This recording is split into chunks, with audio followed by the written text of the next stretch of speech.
The story begins with the hero, Yuga, gathering outside the Demon Lord's castle with his loyal party. Before entering the castle, the party members hype each other up for the final battle. Soon, the castle's gates open and several sinister eyes peek out from within. After the party enters the castle, they are greeted by the Demon Lord's general, Yoki, who arrogantly taunts them for being too weak. The party's mage tries to attack Yoki with an energy blast, but he easily dispels it. Next, the swordsman tries to melee him, but Yoki dodges him attack and sends him back with a kick. Finally, the support mage, Cecilia, uses an enhancement spell on Yuga, who unleashes his ultimate spell, Excalibur, towards Yoki. Yoki retorts with his own endless dark spell, which clashes with the hero's Excalibur. After a power struggle, Yoki overwhelms the hero and defeats the whole party on his own. Lying on the ground, defeated, Yuga wonders if this is the end of the road for him and his friends. After Yuga passes out, Yoki starts healing all the defeated heroes.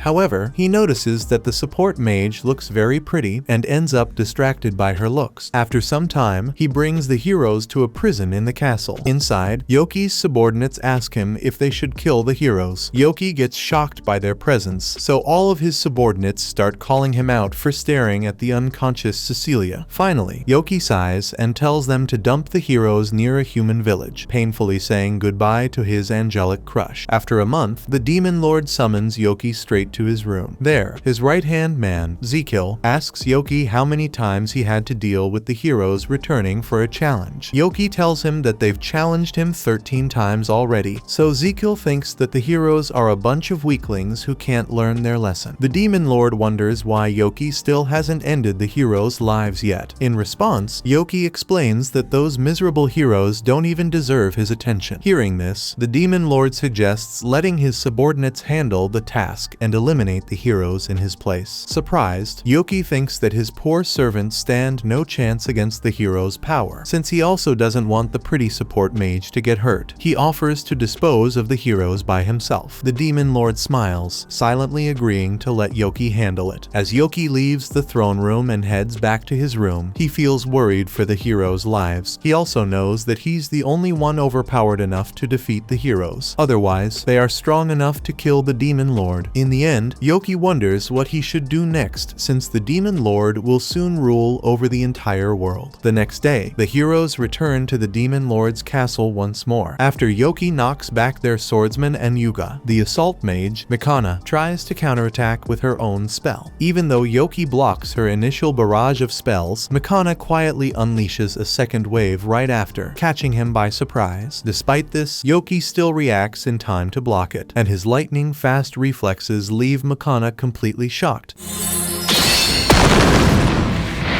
Meanwhile, Yoki notices Cecilia healing her friends, which causes him to blush. He then starts laughing and taunts the heroes for their futile attempts at defeating him. Still, Yuga refuses to give up and uses a powerful Excalibur spell to stop him. Unfortunately, Yoki easily survives the attack and tells the heroes they can never defeat him. Yuga refuses to quit, saying that they have no other choice but to keep going if they want to defeat the evil Demon Lord. Hearing this, Yoki suddenly points to Cecilia and tells the heroes they can continue forward if they leave her behind. Yuga instantly refuses, but Mikana suggests accepting Yoki's offer. She points out that this powerful demon can kill them whenever he wants, so they should accept his kindness and complete their true mission. Yuga still refuses to abandon their precious teammate, but at that moment, Cecilia speaks up and tells him that she's willing to stay behind. Finally, Yuga and the party move forward, promising to return for their priestess after they defeat the Demon Lord. Once they all leave, Cecilia asks Yoki why he made her stay behind. Thinking that he still wants to fight, she tries to use an attack. However, Yoki quickly surrenders and tries to negotiate with her. Cecilia questions why he's bothering to introduce himself when he plans to kill her anyway. He responds that if he truly wanted her dead, he would have done it from the very beginning. At last, she relaxes and asks him what it is that he wants. Yoki gathers his courage and admits that he fell in love with her at first sight. Admitting stating that he wants to go out with her. Cecilia is left completely shocked. After giving it some thought, she politely turns down his offer. Her rejection is so crushing that Yoki loses all his will to live. Cecilia thinks that he was just trying to trick her and tries to attack him again. However, since Yoki doesn't even bother defending, she stops her attack midway. Yoki tells her to keep going and finish him off since he doesn't want to live anymore. Cecilia refuses to believe that he'd give up so easily, so he explains that he has been trapped in the Demon Lord's castle for his entire life. He reveals that he's only allowed to go out to destroy human villages, but he never wanted to do that. Surprised, Cecilia refuses to believe him, saying that all demons are evil. Yoki explains that even if he looks like a demon, he was actually reincarnated from another world. Cecilia feels confused, so Yoki tells her that he's actually a human inside the body of a demon. She realizes that Yoki must have incredible powers as a reincarnated person, so she wonders why he hasn't defeated the Demon Lord on his own. Yoki explains that if he defeated the Demon Lord, he would become the next leader of the demons, which would force him to commit terrible atrocities against humankind. Since Yoki felt helpless, he thought that he'd spend the rest of his life miserably rotting away in his cell. However, that's when he met Cecilia, who gave him hope that life was worth living. Yoki thinks that he's ready to give up on everything since even his last hope rejected him. Suddenly, Cecilia tells him that he should keep living and use the power he has to help humanity. She thinks that he can serve another purpose in life and offers to help him move to the outside the world. A few days later, the Kingdom of Clarinus holds a celebration for all their heroes on their victory against the Demon Lord. King Darts congratulates all the heroes before him for protecting their world from a great evil and announces that their kingdom will hold a 3-day celebration in their honor. Outside the kingdom, Yoki watches from a secluded spot. Knowing that Cecilia lives there, to disguise himself as a normal human, he painfully breaks off his demon horn and enters the kingdom. Meanwhile, Makana congratulates Yuga on their victory, and he feels overjoyed. He then turns to Cecilia to celebrate, knowing that their win was thanks to her, which causes Makana to feel neglected. A little while later, Yoki enters the city's adventurers guild to register himself. The lazy receptionist, Clayman, sighs and pulls out the registration form. After Yoki signs the form, Clayman gives him a guild card and explains that he'll start at the lowest F rank, which goes up to S rank. He explains that Yoki can take commissions to rank up, but it normally takes an adventurer a full month to reach E rank. Then, he warns Yoki not to lose his card and wishes him good luck. After getting his card, Yoki completes a bunch of missions and gets enough money to rent an inn. A week later, he enters the guild again, where all the adventurers are discussing a rising adventurer who is ranking up crazy fast. Meanwhile, Yoki asks Clayman for some more commissions, but the lazy receptionist gets enraged since he doesn't want to deal with any paperwork today and tells him to talk to the pretty lady next to him instead. However, Yoki refuses, saying that he likes spending time with Clayman instead. Putting that aside, Clayman asks Yoki about his real identity, knowing that no normal person can go from F to D rank in just a week. Yoki tries to pretend he doesn't know, so Clayman sighs, saying that he can't persecute him since he hasn't done anything illegal. Just then, a hooded girl walks in and asks Clayman to cancel Yoki's missions. Surprised, Yoki realizes that the hooded girl is Cecilia. Clayman also wonders why the hero priestess is visiting the guild, so Cecilia tells him to keep his voice down. She then turns to Yoki and invites him to her house for a private chat. As they ride in Cecilia's carriage, Yoki wonders why a girl invited him home. When they reach Cecilia's house, one of the guards gets suspicious after seeing Yoki coming out of the carriage. He points his spear at Yoki and demands to know why he was with Cecilia, so she steps out and explains that he's her friend. Then, another guard drags his partner away, and Cecilia takes Yoki inside for tea. There, she apologizes for not finding him sooner, but Yoki doesn't mind. He wonders how she managed to find him in such a massive city, and she explains that he's become extremely popular in town after climbing all the way to D rank in such a short time. Because of that, she asks him to quit the Adventurers Guild, which leaves him completely confused. She explains that after Yuga defeated the Demon Lord, the other nations have started a proxy war to take power. She reveals that Yuga is already getting plenty of offers from the rulers, including women, money, and all the power he could dream of. While Yoki feels jealous of the hero, he also realizes that the nations are just trying to use him as a pawn. Cecilia then points out that with his extraordinary power, Yoki would also attract similar attention from the nations wanting to use his strength. since he's even stronger than the hero. She fears that Yoki's power would be misused to take over the world. Yoki understands her fears, but he also reminds her that he has bills to pay. Cecilia offers to hire him herself, but she admits that she doesn't have the money worth his time. She then begs him to accept her offer, but suddenly Yoki tells her to raise her head. He confidently declares that even if the most beautiful woman on earth were offered to him, he would never accept it since he only has eyes for Cecilia. This makes her laugh, and Yoki feels embarrassed by his own big words. Soon, Cecilia's mother, Celia, also enters the room. She apologizes to Yoki for her guard's rude behavior and sends her maid, Sophia, to discipline him. Once the maid leaves, Celia reveals that her daughter is already getting many engagement offers. Yoki gets shocked since even the hero, Yuga, tried confessing to Cecilia, but she reassures him that she turned him down. Seeing Yoki's flustered reaction, Celia wonders if he also likes her daughter. She then sits with him and asks if he'd like to marry Cecilia. Shocked, Yoki wonders if she's testing him, but Celia tells him to give her a straight answer. Then, he shakes his head, explaining that he has already been rejected by Cecilia once. Yoki explains that he's currently trying to build a stable life as an adventurer to propose to Cecilia again. Celia asks if he's refusing her generous offer, so Yoki tells her that he'll still respect Cecilia's feelings. Finally, Celia approves of Yoki's conduct and explains that she was just testing him to see if he jumped at the chance. Since she wouldn't marry her daughter to just any desperate creep, she approves of Yoki and allows him to visit their house in the future. Afterward, Cecilia tells Yoki that her mother might be interested in him. While Yoki still feels uneasy about her mom, he appreciates the chance she gave him. He then asks if he can call her by her first name, and she agrees, calling him by his first name in return. Overjoyed, Yoki cheers loudly, feeling like he is one step closer to the girl he loves. The next day, Yoki tracks down a cicatrice for his quest and effortlessly avoids all of its lasers. As Yoki keeps dodging it, the monster grows even more furious and continues charging towards him. Once it gets close enough, Yoki unleashes a powerful thunderbolt spell that turns the monster bird into a big pile of KFC. After that, he collects every last feather from the bird to finish the quest. Out of nowhere, a Dullahan suddenly shows up, and almost immediately after, a harpy swoops down from above and attacks Yoki. Then, a second boy joins in and also goes after him, prompting Yoki to remind the three attackers that he is actually their former master. Once they realize that the boy is Yoki in disguise, Duke asks why he vanished following the Demon Lord's death. The others share the same question, so Yoki decides to explain the reason he suddenly left them behind. First, he proudly reveals how he confessed his feelings to Cecilia and got rejected without a second thought. Then, Yoki also tells the demons that he is currently living as a human adventurer. This surprises all of them, so Yoki tells everyone they're free to live their lives without him now. However, none of them wants to abandon their master. Curious to see what kind of girl made him leave his previous post, Yoki firmly refuses to let them come along, reminding the demons that they would also need to endure the trouble of wearing extremely careful disguises. Even so, none of them are discouraged by this warning, and in the end, Yoki agrees to let them join. Afterward, he strips them all of their demonic features. When Cecilia finds out that Yoki stripped the poor harpy of all her feathers, she immediately starts chewing him out for his insensitive action. Yoki also admits his mistake and apologizes, so all the demons enjoy watching him suffer. Then, Cecilia takes them all inside her house to serve tea. There, she feels surprised that all three demons pulled off such natural human disguises. Duke explains to her that he attached his head to his armor, while Seek the Pixie and Happiness the Harpy also removed their most prominent features to fit into society. Then, he also tells Cecilia that Yoki is the reason their demon party is so laid back. Back in the Demon Lord's castle, Zekil would always try to force Yoki to work. Unfortunately for him, Yoki always refused to go out of his room, leaving the Demon Lord completely frustrated. At the time, Duke thought it was a good idea to punish Yoki, but he got his head blown off instead. Ever since then, he has been serving Yoki as a true subordinate. Cecilia realizes the respect all the demons hold for him. Suddenly, Yoki realizes that the other two demons are missing. Since they can't afford to let anyone else see them, the group gets up to search for the missing troublemakers. As they walk through the mansion's courtyard, the group finds Seek sleeping on Celia's lap. Yoki apologizes to Celia for any trouble caused by his friend, but she reassures him that it's no trouble. She explains that she had been following Seek around since he was playing alone, but the young boy boy got tired and fell asleep. Yoki nods, but asks her where Happiness went since she was also with Seek. Hearing this, Celia reveals that Sophia found Happiness and already took her in to train her into a proper maid. All of the kids head inside and ask Sophia why she kidnapped their innocent friend. As Sophia learns that Happiness is with Yoki, she explains that she was supposed to get a new maid and just assumed it was her. Yoki also apologizes to Sophia for getting her hopes up and asks Happiness to change out of her uniform. For some reason, Happiness refuses to remove it. She turns to Sophia and asks to keep the job anyway, leaving everyone shocked. Afterward, everyone congratulates Happiness on her new job as they prepare to leave. Celia welcomes the demons to visit her whenever they can, before sneaking up to Yoki. She quickly tells him that Cecilia has a day off coming up, so he should take her out on a date. Elated, Yoki instantly agrees to the parents-sanctioned official hangout. The next day, he waits for Cecilia at their meeting spot. Soon, her carriage arrives at the destination, and she gets off wearing a pretty disguise outfit. As Yoki stares at her in surprise, Cecilia wonders if he's okay. He explains that her glasses really caught him off guard, so she reminds him that she has to remain disguised since the entire city knows her. Then, Cecilia apologizes for putting Yoki through all this, but he shakes his head and promises to make it the best date ever for her. Afterward, both of them explore the city streets together. On their walk, Cecilia notices a cute bakery and makes a mental note to have tea there later. Then, she starts admiring some flowers at a shop, but Yoki inwardly thinks that the flowers can't even compare to her beauty. After they leave the flower shop, Cecilia begins stroking a nearby cat while making cute cat-like sounds, causing Yoki to deliberately look away so he won't give in to the temptation. Shortly after, the two head to a clothing boutique, where Yoki assists her in choosing a beautiful red dress. Afterward, Cecilia thanks Yoki for his company, since she already feels well rested from her usual stressful days. Surprised, he feels glad that he could help her feel better. Then, he takes her to an accessory shop for a small gift. Nearby, Yuga is also out on a date with Makana in disguise. Spotting Cecilia, he immediately starts calling out to her, but Makana shuts him up to protect their covers. Yuga then walks over to Cecilia, wondering what she's doing outside. He tells her that he's exploring the city with Makana and invites her to join them, leaving Yoki entirely out of the equation. Cecilia tries to explain she's hanging out with Yoki, so Yuga finally agrees to let him come along as well. Then, he drags her over to the accessories shop. While Makana feels upset that her first date got ruined, she asks Yoki if he's also on a date with Cecilia, so he nods. Hearing this, Makana orders Yoki to woo Cecilia so she can finally get Yuga's attention in her place. While Yoki thinks Makana is being considerate of him, she quickly stops that train of thought by calling him an ugly loser. Then, she heads inside the accessory shop, while Yoki wonders if Yuga is still trying to Rizz Cecilia even though she declined his marriage proposal. Angered by Yuga's shameless advances, he heads inside, determined to protect his beloved. After going in, Yoki asks Cecilia if she'd like a present. She feels bad about burdening him, but Yoki feels like making the date special for her. Nearby, Yuga notices Yoki talking to Cecilia, so he rudely butts in. As Yuga leaves to buy his own accessory for Cecilia, Yoki picks out a pretty necklace for her. Cecilia feels happy to receive the pretty pendant, but soon enough, Yuga returns to ruin her fun. He shows her the most expensive accessory from the store, which isn't nearly enough to catch her attention. Yuga then removes Cecilia's hat without her permission to make her wear the accessory, which causes everyone in the store to notice her identity. In an instant, a huge crowd gathers all around the hero's party, kicking Yoki to the side like a piece of trash. Then, the crowd runs out of the shop, taking Cecilia away with it. Yoki gets up and tries to track it down, but he runs into another hero getting harassed by a crowd of girls. Realizing it's Raven, the swordsman from Yuga's party, Yoki wonders if he should help him. He suddenly points to a random direction and acts like he saw Hero there. So all of the love-struck girls leave Raven and rush over there instead. Once the girls have left, Yoki drags Raven over to a quiet alley. Since the handsome knight remains silent, Yoki wonders if he doesn't want to talk. He turns around to leave, but Raven finally calls out to him with an embarrassed look. Hearing his soft voice, Yoki wonders if the dashing knight feels shy about speaking with it. Raven nods and asks Yoki if he also thinks his voice isn't manly. However, Yoki refuses to laugh at him, saying that everyone has a part of themselves they don't like. Raven feels surprised that Yoki's so considerate while he turns around to search for Cecilia. Seeing his kind nature, Raven Raven asks if Yoki would like to become his friend. Yoki feels surprised by the sudden offer, while Raven starts getting cold feet. Thankfully, Yoki accepts his offer, but he quickly turns around to search for his missing date. After a while of searching, Yoki wonders if Cecilia is okay by herself in the big city. Meanwhile, Cecilia also searches for him, stumbling upon a lost child. After healing the child's injury, Cecilia wonders where his parents are. The little boy starts crying because he lost his mom, but his voice attracts Yoki from nearby. Soon, he shows up and acts like a hero to save the day. Cecilia feels surprised, but she scolds him for making reckless promises. Watching a grown man get schooled, the little boy starts laughing at Yoki's misery. Afterward, Yoki starts searching for the boy's mom with Cecilia. While searching, Yoki wonders if Cecilia should head home in case another crowd attacks her. She shakes her head, saying that they'll deal with the crowds if they cause any issues again. Yoki agrees and keeps moving, while Cecilia sneezes in perfectly hot weather. Elsewhere, Yuga keeps trying to find Cecilia. Makana asks him to go home, but Yuga shakes her off and runs away to look for Cecilia. As he leaves, Makana feels upset that he showed her the cold shoulder despite being on a date with her. Soon, Yuga spots Cecilia standing with Yoki, and he turns around to tell Makana. However, he feels surprised after seeing that she's nowhere to be seen. The next day, Yoki learns that Cecilia collapsed on the way home. Celia explains that her daughter caught a horrible cold since she was already tired, but Yuga's stunt caused her to be exhausted from dealing with the crowd. Celia also notes that Yuga kept forcing his way into Cecilia's affairs, so she sent Sophia to dispose of him. While Yoki feels surprised that Sophia can casually toss the hero away, Celia praises him for helping her daughter so much. She allows Yoki to visit Cecilia in her room, so Sophia takes her there. After she knocks on Cecilia's door, the young girl feels embarrassed since she doesn't want Yoki to see her room. Sophie reassures Cecilia that she hid away her stuffed teddy bear, which completely kills all her aura points. Then, Yoki finally heads inside, flustered to be in a girl's room. There, he finds Cecilia on her bed and sits down to speak with her. Yoki thinks it's his fault she got sick since he showed her around so many places. Although Cecilia doesn't mind, she plays along and tells him that he needs to compensate her by taking her out on an even better date next time. Excited, Yoki gets up and starts bragging like he's some kind of hero who'll sweep her off her feet. Watching him yap like an idiot, Cecilia also starts laughing along with his act, which pisses Sophia off. The maid quickly barges in and tosses Yoki away, claiming that he'll worsen Cecilia's condition by making her laugh so much. Afterward, Yoki starts heading back home when he notices Raven walking towards Cecilia's mansion. Yoki wonders what's up, so Raven explains he wants to confess to a girl. Raven reveals that this girl is kind enough to compliment his soft voice, so he feels attracted to her. However, he doesn't feel confident in his abilities, so Yoki reassures him that a tall and handsome man would be fine no matter what. With the confidence boost from Yoki, Raven agrees and heads towards Cecilia's mansion. Watching him walk away, Yoki finally starts wondering which kind girl Raven has feelings for, before realizing that the one he plans to confess to is Cecilia, meaning Yoki may have just gotten another rival in love. As soon as the realization kicks in, Yoki starts panicking that he shot himself in the foot. He tries to delude himself into believing Cecilia would reject Raven, but then remembers that they were both teammates in the hero's party. In Yoki's overthinking brain, Cecilia and Raven might already have experienced some romantic escapades during their adventures, so he thinks Raven could easily run away with his girl. Fortunately for Yoki, Raven soon returns, obviously dejected after his crush totally denied him. Yoki wonders what happened, so Raven apologizes to him for wasting the chance he got from his motivation. He then leaves the area without saying anything else, but Yoki remains worried about Cecilia. He soon returns to the mansion and summons Sophia, who gets suspicious that he's already back. Yoki acts like he's just concerned about Cecilia's health, but Sophia simply tells him to scram. In the end, he comes clean and asks Sophia what Raven said to her, so she reveals that he asked to meet with Happiness. Hearing this, Yoki realizes that Raven is crushing on a different girl, and wonders why Happiness rejected him so outright. Curious, he visits Happiness and asks her about her chat with Raven. Yoki explains that Raven is his friend, so Happiness gets surprised and explains that there's no way she can be with him. Yoki thinks she completely hates the guy, but Happiness shakes her head and leaves without an explanation. Later that evening, Yoki goes to Duke and seek to ask for their thoughts on Raven. Both of them question why Yoki would let someone as low below as a former member of the hero's party meet their friend. Yoki points out he's not the one who hooked them up, prompting Duke to explain that Happiness is hesitant due to some personal matters. Since harpies are a beautiful race, they are often hunted by humans for their bodies and feathers. In the past, Duke also saved Happiness from some humans, which is why she joined the Demon Lord's army. However, he thinks that she must be traumatized from that experience and unwilling to get involved with humans again. Still, Seek doesn't think she hates humans since she literally chose to work in Celia's mansion as a maid. Yoki agrees with Seek and points out that Raven is also a good guy, so Happiness has no reason to be wary of him. The following day, Yoki makes his way to the Adventurers Guild and notices that Clayman is oddly nowhere to be seen. A receptionist spots him and asks if he's searching for the Vice Guild Master. He asks who she means, so she explains that Clayman is actually the guild's Vice Master. Seeing Yoki's shocked reaction, the receptionist agrees that the lazy Clayman does not live up to his reputation. Yoki then asks her why Clayman is absent, so she explains that the reason is too embarrassing to say out loud. She quietly reveals that Clayman is in the hospital, so Yoki quickly leaves to check in on him. When Yoki steps into Clayman's room, Clayman expresses his gratitude for the considerate visit. Seeing the numerous bandages covering Clayman from head to toe, Yoki can't help but ask how he ended up so badly hurt. Clayman says it happened because his wife was angry, leaving Yoki confused about how that led to such severe injuries. Clayman reveals that it was his marriage anniversary the other day, but he couldn't decide which gift to buy for his wife. In the end, he ended up wasting so much time at the shop that it turned night. As soon as he returned home, Clayman's wife thought he had forgotten all about her gift and beat him up in her rage. Hearing this, Yoki feels shocked that an angry woman can cause so much pain and realizes why the guild receptionist wanted to keep this embarrassing event a secret. He then asks Clayman how his wife got the strength to rearrange his bones, so Clayman explains she used to be an ranked adventurer. He also reveals that he was an ranked adventurer who partnered with his wife on a party known as the Invincible Couple. After that, Yoki offers to use his magic to heal Clayman, but Clayman turns him down, saying he'd rather recover under his wife's care. Although Clayman's overly romantic attitude makes Yoki uncomfortable, his wife soon walks into the room. As soon as he spots her, Yoki realizes that Clayman is actually married to Sophia. Clayman also jumps in joy at the sight of his dear wife, but she kicks him for daring to call her honey. Sophia then tends to Clayman before leaving the room to talk with Yoki. She thanks him for visiting her husband, so Yoki tells her it's not a big deal. He then wonders how Cecilia is doing, so Sophia explains she's doing fine. Yoki wonders if he can visit Cecilia, but she informs him that she's currently out of the house for business. Although Yoki feels dejected, he changes the topic and asks Sophia if girls really like presents so much. Sophia instantly realizes Clayman tattled on her, but Yoki reassures her he's just asking for honest love advice. Sophia nods and tells him a girl will appreciate any gift as long as he puts some thought into it. Yoki thanks Sophia for the help and runs off. On his way back, he feels envious of Clayman and Sophia's married life. Yoki wonders if Cecilia would be a submissive housewife to him once they get married, or if she'll be an outgoing businesswoman who brings the bread home. Then, he snaps himself out his delusions and walks into Raven's room. There, he finds Raven collapsed on the bed like a petrified statue. Yoki tries calling out to Raven, but the poor man fails to notice him from the intensity of his grief. Yoki then speaks out Happiness's name, which finally catches Raven's attention. Raven is curious about how Yoki knows her, so Yoki tells her that they've been friends for a long time. After that, he asks Raven how things went when she confessed her feelings to Happiness. Raven explains that he met Happiness for the first time when he was patrolling the city. Back then, she was getting harassed by some goons in an alley, so Raven jumped in to protect her. Seeing his reputation as a heroic knight, the goons quickly left the girl alone. Happiness thanked Raven for protecting her, so he told her not to worry about it. As soon as he said it, Raven realized he just exposed his soft voice in the heat of the moment. To his shock, Happiness instantly gave him a compliment on his voice. Raven told her that his voice didn't match his looks at all, but Happiness still thought he was blessed to have it. This gave him the confidence that she might like him, so he visited her at Celia's mansion afterward. Yoki agrees and mentions that he's familiar with Cecilia as well. That piques Raven's interest, so Yoki goes on to recount his entire love story with her. After hearing it all, Raven ends up respecting Yoki for abandoning his homeland solely to stay by the side of the woman he loves. Seeing how hard Yoki is working to become worthy of Cecilia, Raven feels like he's a complete failure who did nothing for the girl he likes. Yoki reassures him that it's not his fault since happiness isn't good with love. He also informs Raven about happiness's past trauma, which probably caused her to reject him. Raven comes to the conclusion that he rushed his confession to someone like her, but Yoki immediately disagrees. He reassures Raven that he's still got a chance and drags him to the market to buy a gift for happiness. Later, in the couple's gift shop, Raven starts to feel uneasy, worrying that people might mistake him and Yoki for a gay couple. Yoki thinks it'll be fine and purchases the pretty necklace he found for Cecilia. Then, he notices Raven trying to pick a gift for happiness and suggests buying a pretty trinket for her. Raven wonders if she'll even like it, so Yoki reassures him she will. Raven then asks if happiness will even accept a gift from a guy she just rejected, so Yoki parrots Sophia's advice to him. He also explains that the trinket matches happiness's style, so Raven finally decides to buy it. As Raven completes the purchase, Makana immediately notices him and walks over. She starts judging both lonely boys for visiting the market without a girl, so Yoki proudly declares that they're actually there to buy presents for the girls they like. Before Raven can silence him, he leaks the secret to Makana, who starts hounding Raven to ask who he likes. He turns away from her, so Makana feels guilty about making him uncomfortable. She then apologizes to Raven for making him insecure, since she laughed at his cute voice the first time they met. Suddenly, she remembers that the boys can give her some new gossip material, so she drags them out to interrogate them about their crushes. Unfortunately for Makana, both boys ignore her and focus on enjoying their meals. Knowing that Yoki will react, she brings up Cecilia's name. Sure enough, Yoki stops eating like the simpleton he is. Makana asks him how things are going with her, and Yoki admits that he hasn't made any real progress. He then reveals that Cecilia has given him a chance, but she's still receiving marriage proposals one after another. Makana nods, knowing that even Yuga jumped in to propose to her. Yoki tells her that Cecilia rejected him, so Makana explains that the toxic hero used to annoy both girls all the time. Aside from acting like a total pervert, Yuga would also let all his fangirls run over him. This would cause their party to get delayed during their normal days, which left Cecilia completely enraged. After that, she developed a completely negative impression of Yuga's frivolous nature. Makana warns Yoki to remain careful around Cecilia, or else he'll also get blacklisted. Yoki agrees, so she moves on to interrogating Raven about his love. However, Yoki stops her, saying that he won't let an evil vixen like her meddle in his friend's pure affairs. Makana gets offended and points out that she was just trying to help. Then, she also admits that she wanted some love advice herself. Raven feels surprised, but Makana thinks it's not a good idea to consult two clueless idiots like them. However, Raven thinks Yoki is a good person for this stuff, so she decides to trust him. Makana explains that she's worried about Yuga since he started hating her after a certain event. Before revealing what happened, she asks Yoki to keep the matter a secret. Once he agrees, Makana explains that sometime in the past, the hero's party kept getting wrecked in the Demon Lord's castle. Shocked, Yoki acts like he's hearing this for the first time. Makana confesses that her party didn't even make it to the Demon Lord himself since they kept getting demolished by one of his soldiers. Each time the demon defeated their party, he would politely return them to a human village. Every time the heroes woke up, they would lie to the villagers, claiming that they left the Demon Lord's palace early just to prepare themselves and be safe. Although the villagers believed them and provided the party with food and resources, they started running out of supplies as the heroes came back beaten up every other day. Just when it started to become unbearable for the hero party to keep up their lies, the demon offered to let them progress as long as they left Cecilia behind. Back then, Makana convinced her party to agree since she wanted to complete the mission and protect Yuga's reputation. Ever since then, he has hated her for leaving their precious teammate behind. Even though Yuga never mentioned this event, Makana knows he secretly holds a grudge against her. She asks Yoki if he'd ever forgive a friend for leaving their partner behind, but Raven interjects, saying Makana isn't at fault. While Makana feels surprised by Raven's voice, he tells her he's responsible as well since he couldn't even offer his opinion at the time. As both of the heroes feel guilty, Yoki knows he can't blame Makana since he's the one who asked the party to leave their friend behind. He then asks her if she has apologized to Cecilia. Makana admits that she hasn't, believing it would be too uncomfortable to do so now. Yoki questions if she's really fine with letting things stay awkward forever, which makes her realize her mistake. Yoki asks Mikana to talk to her friends for the sake of their friendship, so she agrees and thanks him for the advice. After Mikana leaves, Raven also gets the courage to talk to Happiness. He visits Celia's mansion with Yoki, but both of them get stopped by Duke. He asks Yoki who Raven is and gets upset that he's returning after Happiness already rejected him. Yoki attempts to explain that Duke is just worried about his friend, but Duke continues pressing Raven. Since Raven stays quiet, Duke assumes he's deliberately ignoring him. Finally, Duke thinks he's just a coward, so Raven admits he doesn't have a game plan for talking to Happiness. Surprised, Duke wonders why he doesn't want to protect her or do something gentlemanly. Raven shakes his head since that's not what he had in mind, so Duke tells him to just go and say what he wants. Once Raven leaves, Duke explains to Yoki that he was just testing Raven's sincerity. Meanwhile, Raven apologizes to Happiness for catching her off guard the other day. He offers her the gift he bought and asks if they can be friends. Surprised, Happiness thinks about it and accepts Raven's gift. She agrees to becoming friends, so Raven looks forward to getting closer to his beloved crush. A week later, Yoki is still lying in his bed when Seek pleads with him to come along and visit Cecilia's mansion together. Yoki refuses to go since Cecilia hasn't been home the entire week. Frustrated, he explains that the entire Heroes party has been busy with chores for the past few days. Cecilia herself has been going from town to town healing people, while Raven has been working as a knight captain. On the other hand, Mikana is working hard as a royal magician, while Yuga is out exterminating demons. With all of the heroes going their own ways, Yoki feels bad for letting them defeat the Demon Lord and breaking up their group. While he sulks away about his feelings, Seek jumps on his chest in frustration. He complains to Yoki that Duke left their place to work as a royal knight. And just then, someone knocks on the door. Soon, Happiness comes in and informs Yoki that Cecilia will return home during the afternoon. Yoki instantly gets up, gaining back all his lost willpower. He then looks at the gift necklace he bought, hoping to please Cecilia with it. A little while later, Yoki takes a stroll in the town and wonders what he should do before his meeting. As he walks, busy in thought, a creepy old fortune teller tells him that he'll have the worst luck for the day. Yoki refuses to believe her, thinking that any day he meets his crush has to be the best day ever. After some time, he visits a bakery, where the store owner's zesty brother greets him. From the bakery, Yoki buys some cupcakes for Cecilia and leaves. As he makes his way through the streets, he pulls out one of the cupcakes and takes a bite. With Yoki's attention fully on the food, he ends up crashing into a big man, who immediately gets upset with him. Yoki apologizes to the angry man and leaves, but then he barely avoids stepping into dog poop. After moving on from the poop, he wonders if he really has been cursed with bad luck for the whole day. As Yoki continues walking, he bumps into a kid.